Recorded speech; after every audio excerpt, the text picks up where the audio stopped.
नमस्कार दोस्तों, कैसे हैं आप सब। आशा करते हैं आप सभी बढ़िया होंगे। मैं सचिन कंसीडर आईएएस आप सभी का स्वागत करता हूं। दोस्तों, हाल ही में विकिपीडिया पर एक याचिका डाली गई है विकिपीडिया के खिलाफ। अन्य जो न्यूज़ एजेंसी है इसके द्वारा कहा गया है कि विकिपीडिया में कुछ कंटेंट ऐसे प्रसारित किए जा रहे हैं जो इसके खिलाफ है। और अन्य जो न्यूज़ एजेंसी है इसको विकिपीडिया के द्वारा एक एजेंडा बताया जा रहा है। इसको लेकर ये खबर चर्चा में है, जिसमें विकिपीडिया को हाईकोर्ट के द्वारा फटकार लगाई गई है। तो चलिए इस न्यूज़ को डिटेल से समझ लेते हैं। मेरे साथ वीडियो में अंत तक बनी रहिएगा। सबसे पहले बात करते हैं खबर की। यह तरीका तो बहुत खतरनाक है। विकिपीडिया की कार्यशैली पर हैरान हाईकोर्ट। जहाँ पढ़ें पूरा मामला। हाईकोर्ट ने इस पर हैरानी व्यक्त करते हुए विकिपीडिया को जो फटकार लगाई है। अब बात करते हैं ये चर्चा में क्यों है। तो दिल्ली हाईकोर्ट ने मानहानि के मामले पर सुनवाई करते हुए विकिपीडिया की कार्यशैली पर सवाल उठाते हुए कहा कि यह खतरनाक है। कोई भी विकिपीडिया के मंच के जो प्रश्न हैं उनको संपादित कर सकता है। मानहानि मुकदमे की सुनवाई के दौरान विकिपीडिया की कार्यप्रणाली को समझाए जाने के बाद न्यायमूर्ति सुब्रमण्यम प्रसाद की पीठ ने हैरानी जताते हुए टिप्पणी की। यानी हाल ही में एक याचिका दायर की गई थी जिसमें मानहानि का मामला था, और जो हाईकोर्ट के जस्टिस थे न्यायमूर्ति सुब्रमण्यम प्रसाद, इन्होंने कहा था कि ऐसा कैसे हो सकता है कि विकिपीडिया के सभी पृष्ठों को और कोई भी व्यक्ति आकर के संपादित कर सकता है। ये बड़ी हैरानी वाली बात है। अब बात करते हैं इसके प्रमुख बिंदुओं के बारे में। तो दिल्ली हाईकोर्ट ने शुक्रवार को सुनवाई के दौरान बड़ी टिप्पणी पर विकिपीडिया की कार्यशैली पर सवाल उठाया है। उच्च न्यायालय ने विकिपीडिया पर टिप्पणी करते हुए कहा यह खतरनाक है। कोई भी विकिपीडिया के मंच के पृष्ठों को संपादित कर सकता है। दिल्ली हाईकोर्ट में शुक्रवार को एक याचिका की सुनवाई चल रही थी। उस दौरान विकिपीडिया के द्वारा स्पष्टीकरण देने पर न्यायालय ने कहा कि ये बहुत खतरनाक है। कोई भी विकिपीडिया के जो पृष्ठ हैं उनको संपादित करके अपने हिसाब से मोड़ सकता है। कोर्ट ने कहा कि ये किस तरह का पेज है। अदालत ने कहा ये कैसे हो सकता है। मानहानि मुकदमे की सुनवाई के दौरान विकिपीडिया की कार्यप्रणाली को समझाए जाने के बाद न्यायमूर्ति सुब्रमण्यम प्रसाद की पीठ ने यह टिप्पणी की। पीठ ने पूछा क्या कोई विकिपीडिया के पृष्ठ को संपादित कर सकता है, या अगर यह किसी के लिए संपादित करने के लिए खुला है तो यह कैसा पेज है। यानी कोर्ट ने सुनवाई करते हुए कहा कि अगर विकिपीडिया के पृष्ठों को कोई भी संपादित कर सकता है तो यह कैसा पेज है। दोस्तों, विकिपीडिया एक प्लेटफॉर्म है जिसके माध्यम से हम किसी भी चीज़ की या किसी भी जगह की एक एग्जैक्ट जानकारी जो है इसके ज़रिए जुटाते हैं, और ये एक ट्रस्टेड प्लेटफॉर्म भी है। इसके ज़रिए लोग अपने जो कहीं किसी भी एक महत्वपूर्ण स्थान की जानकारी को इससे जो है मतलब देख सकते हैं और अपने हिसाब से उसे पढ़ सकते हैं। विकिपीडिया पर एक ऑप्शन अवेलेबल है।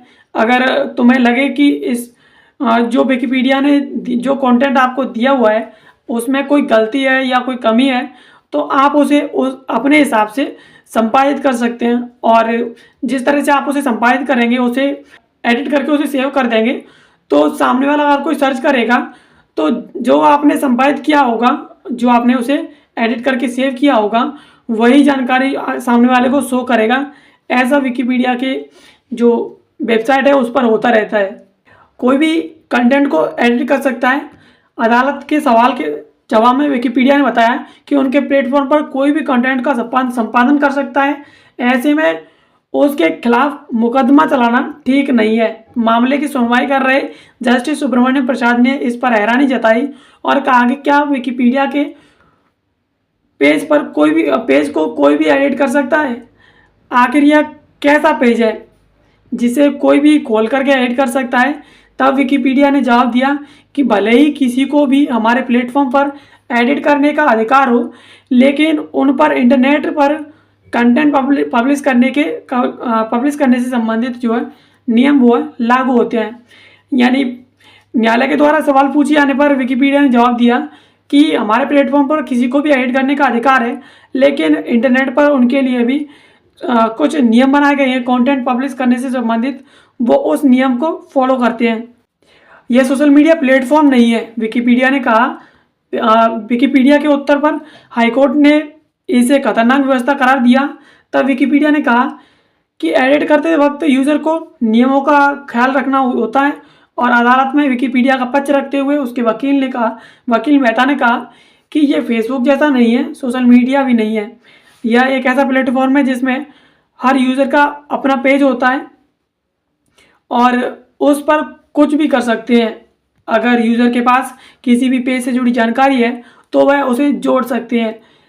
पेज सभी के द्वारा संपादित करने के लिए खुला रहता है। इसकी विश्वसनीयता की वजह यह भी है, साथ ही अगर कोई जानकारी जोड़ रहा है तो उसका सोर्स भी साझा करना पड़ता है। यानी विकिपीडिया के वकील मेहता ने कहा कि ये फेसबुक जैसा नहीं है, एक सोशल मीडिया प्लेटफॉर्म भी नहीं है।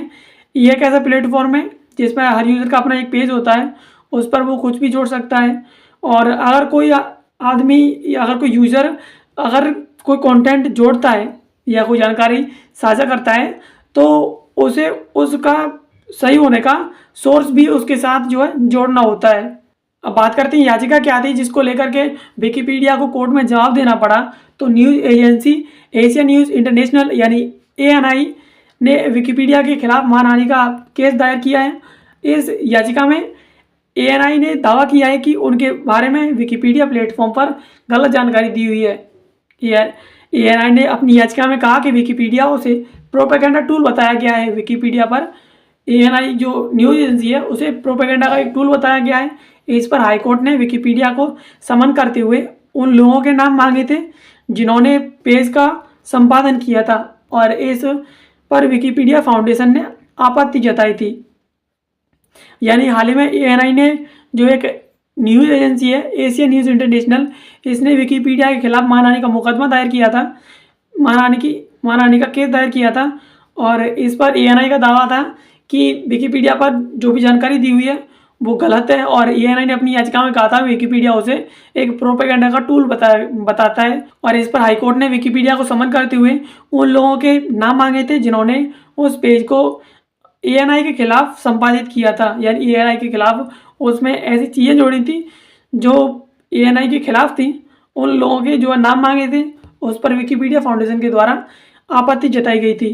तो दोस्तों इस वीडियो में हमने समझा कि किस तरह से जो विकिपीडिया है उसे ANI के द्वारा एक याचिका दायर की गई थी हाईकोर्ट में, जिसको लेकर के विकिपीडिया को जवाब देना पड़ा था कि उसके जो प्लेटफॉर्म है उस पर कोई भी यूज़र जो सामग्री है उसे एडिट कर सकता है। और विकिपीडिया ने कहा कि एडिट करने से संबंधित जो इंटरनेट के नियम है हर एक यूज़र उस नियम को फॉलो करता है। लेकिन ANI का कहना था कि विकिपीडिया पर जो जानकारी दी हुई है ANI के बारे में वो गलत है और विकिपीडिया पर ANI को एक प्रोपेगेंडा बताया जा रहा है। और इसको लेकर के विकिपीडिया पर ANI ने हाईकोर्ट में केस किया था और हाईकोर्ट ने समन किया था और समन के जरिए विकिपीडिया से उन लोगों के नाम मांगे थे जिन्होंने ANI के खिलाफ उस पेज को संपादित किया था, जिसको लेकर के विकिपीडिया फाउंडेशन के द्वारा हाल ही में आपत्ति जताई गई थी। तो आशा करते हैं ये वीडियो आपको पसंद आई होगी। ऐसी वीडियोस को देखने के लिए आप कंसीडर आइए इस यूट्यूब चैनल को सब्सक्राइब कर लीजिए और इसी संबंधित PDF और आगामी नोटिफिकेशन के लिए आप इसके टेलीग्राम चैनल को भी ज्वाइन कर सकते हैं। कंसीडर आइए इस इंस्टाग्राम पर भी है तो आप इसे इंस्टाग्राम पर भी फॉलो कर सकते हैं। बाकी वीडियो देखने के लिए आप सभी का धन्यवाद। मिलते हैं किसी अगले वीडियो में किसी नए टॉपिक के साथ। तब तक के लिए जय हिंद।